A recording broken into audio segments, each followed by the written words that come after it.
जदि तुम्हें ठीक अच्छ तेरे प्रमाण देवार कौन आवश्यकता नहीं अन्य पाखरे कहीं समय आसिले तार उचित जवाब देव तुम्हें केते भूल आ केते ठीक।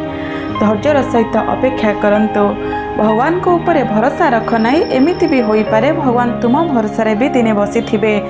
सबुबले चेष्टा करंतु सत्रे रहिबा पई सबुबले परिश्रम निरवतार सह करबा उचित जेमिति सफलता कोलाहल सृष्टि करिब अन्य पई।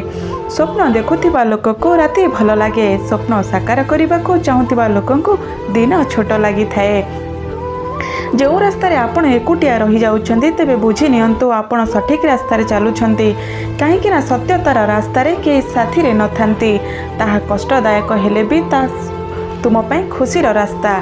सम्मान किए देउ बा न देउ सेथिरे किछि जाए आसे नाही किंतु तुमे तुम कर्तव्य करि चलो समय तार सठिक जवाब देव दिने ना दिने। जी सम्मान मिलिले भी गर्व करे नहीं जी अपमान हेला परे भी रागे नहीं एवं रागी जाए बाधिरा भली कथा कहे नहीं वास्तव से ही महान होई थाए।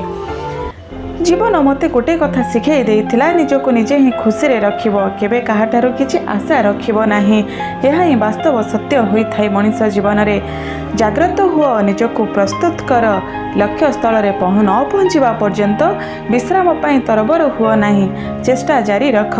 जीवन रे एमिति किछि भूल करना जोंथिबा निज पांको अन्य कहा आगे मुंड नुआइबाकू पड़िबो। सबुबले चेष्टा करंतु मात्र 5 सेकेंड हसरे एक सुंदर सुंदर फटोटीए उठा जाई पारुछि तबे प्रति मुहूर्त रे हस हस मुहरे जीवनर चित्रपट केते जे सुंदर होई पारंता ताहा कोटिके थरे भाबिकिरि देखंतु। मनुष्यर असल चरित्र सेबे सामना को आसी थाए जेबे से निशा रे थाए से निशा धनरे निशा हेउ पदर निशा बा मदर निशा हेइ थाउ एहा ही वास्तव जो सत्य होई थाए आम जीवन रे। जदि तुमे ठीक तेबे ठीक बोली प्रमाण करबा किछि दरकार नहीं सर्वदा ठीक ही रुह प्रमाण समय निजे ही देव धैर्यर सहित अपेक्षा करबा उचित कहीं ना समय दिने ना दिने निश्चिंत तुमको साथ देइथिबो। यह ही वास्तव सत्य जे सुख पर दुख दुख पर सुख जेमिति जीवन रे लागी रही ऋतु पर मास मास पर ऋतु जेमिति आसुची प्रति मुहूर्त रे ठीक सेमिति प्रतिटी मनुष्य जीवन रे सुख दुख सेमिति लागी ही रही तेबे धैर्यर सहित अपेक्षा करबा प्रतिटी मनुष्य पई जरूरी होई थाए। भगवान श्रीकृष्ण गीतारे कहिछंती कर्म करि जा फलर आशा रख नहीं जीवन रे सबुबले सुकर्म करबा उचित कारण सुकर्म ही जीवन को सार्थक करि थाए। दिने ना दिने तुमको सुख निश्चिंत देई थाए ताहा केउ बाटरे आसीबो ता तुमको जणा न थाए किंतु विचार भगवान निश्चिंत दिने ना दिने करि थांती ताहा तुमको सुध सहित मूल संपूर्ण रूपे देई थांती। भगवान को न डरिले चली जीव किंतु तुम कर्म को डरिबाकू हेबो कारण करिथिबा कर्मर फल भगवान को भी भोगिबाकू पड़िछि।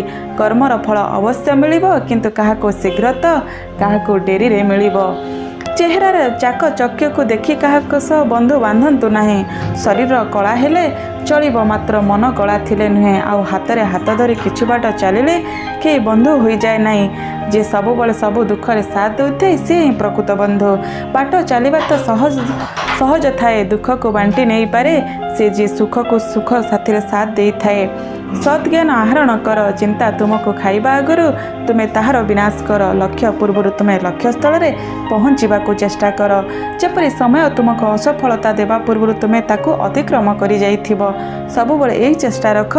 भगवान श्रीकृष्ण निजे कहिछंती जे जो व्यक्ति सत्मार्ग सत्कर्म रे चली थाए से सबुबले अनेक बाधा विघ्न ता जीवन रे आसे किंतु तार जीवनर डंगा केबे बुड़ी न थाए।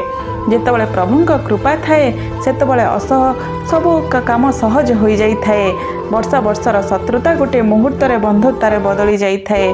मन रख जेबे कष्ट अंक हेउ पछे जदि सूत्र आपण जानिछंती अंक सरल लागिबो सेहीपरि जीवनर जेते असुविधा हेउ पछे जदि आपणक पाखरे धैर्य अछि तेबे समाधान र बाट सरल लागिबो। यह ही वास्तव सत्य होई थाए याकू ग्रहण करिबा सिकंतु। भगवान काहारी को दंड दियंती नाही आमर कर्म ही आमको दंड देई थाए तेणु भावी चिंती कर्म करंतु कहीं आम कर्म ही आमको परिचय देई थाए। शरीर किछि सुंदरता न थाए सुंदरता थाए व्यक्तिर कर्म उपरे तार विचार आ तार व्यवहार उपरे तार बाणी तार संस्कार उपरे तार चरित्र जीवन रे ए सब अछि तो से मनुष्य दुनिया रे सबुठ सुंदर मनुष्य होई थाए। कहीं धन संपत्ति को कहीं के साथी नहीं जाइनी कि नब ही नहीं। माटी थिले तो घास कले, शरीर थिले रोग हुए, परिवार थिले मतांतर हुए, हेले या मतांतर न भावी उत्तम बुझाणा कर आनंद मिलमिशि चलवा ही संसार कह जाए। आमे टिके टिके दुखरे भांगी पड़ू किंतु यह भूली जाऊे स्वयं भगवान को मध्य बनवास दुख सहिबा को पड़िथिला। कारण ए दुनिया रे जे जन्म नेछि दुख सुख उभय भोगिबा को ही ताको पड़िथाए। यह ही वास्तवर सत्य, प्रकृतिर नियम। समस्या एते भी शक्तिशाली होई न थाए जेते कि मनुष्य ताको भाबु थाए। कहीं अंधकार जेते भी शक्तिशाली होइथिले मध्य सकाळर सूर्य आगे से निजे मुंड ही नुआई थाए। यह ही वास्तव सत्य, याको ग्रहण करबा सिखंतु। मनुष्य जेते बड़ धनवान होता ना कहीं जदि तार जीवन में सुख शांति ना तेज से धन संपत्तिर किसी मूल्य होना। जदि से धन संपत्ति कहार काम आसुना ताहा ही मूल्य ना। शरीर सुंदर होगा द्वारा कहीं के सुंदर हो न थाए। मनुष्यर भल कर्म विचार और व्यवहार संस्कार मनुष्य को सुंदर करिथाए, ताही सुंदर रूपे विवेचित हुए। आपण दुख क्या हसर कारण हेउ किंतु आपण हस क्या दुखर कारण न हो। सबुबले ग्रहण करंतु, सबुबले निजे निजको जेकोसी कार्य व्यस्त रखंतु। कहीं व्यस्तता ही मनुष्य को दुखी होगा दे न थाए, जहाँ प्रतिटी मनुष्य जीवन में अप्लाई करने उचित। आमे जेकोसी कर्म करिले मध्य तार फल आमको ही भोग करने को पड़े। तेणु कर्म करने पूर्व भल भाव विचार करने उचित, मु क्यों कर्म करुछि। ईश्वर आमको सही जिनिस दे न थांती जहाँ आमको भल लगी न थाए। ईश्वर आमको सही जिनिस दे थांती जहाँ आम पाए भल होइथाए। ताहा वास्तविकता ही सत्य। अहंकार, लोभ, घृणा, क्रोध त्याग कर, शांति मिलिब। भल पाइबा बांटिले समस्तंकर हृदय जितिब। ए सब मनुष्य मध्य एक कथा जानी थांते किंतु केते जण ए कथा को काहेकि अनुसरण करते नहीं, ता जोटा कि परवर्ती समय ता दुखर कारण होइथाए। ए शरीर तुमर ना तुमे शरीर। यह अग्नि, वायु, जल, पृथ्वी, आकाश रे तैयारी। एथिरे दिने मिसी जीव। ताहले एते गर्व कौन पाई? मिथ्या गर्व मनुष्य को केते जे भयंकर आनी थाए। जीवन आशा ही दुखर कारण। निज कर्तव्य करि चल, सुख देव ना किए दुख देव से चिंता कर नहीं। तेणु तुम्हें जेते भल हुआ ना कहीं ए संसार तुमको कष्ट ही देव। किछि लोक तथापि तुमको पसंद करिवे नहीं। एथिरे तुमर किछि दोष नहीं। से माने भल पाइबा कौन जानते ही नहीं। सेमानंको ठारु दूरे रुहंतो। कहीं से माने भल पाइबा संपर्कर मूल्य को ही बुझंती नहीं।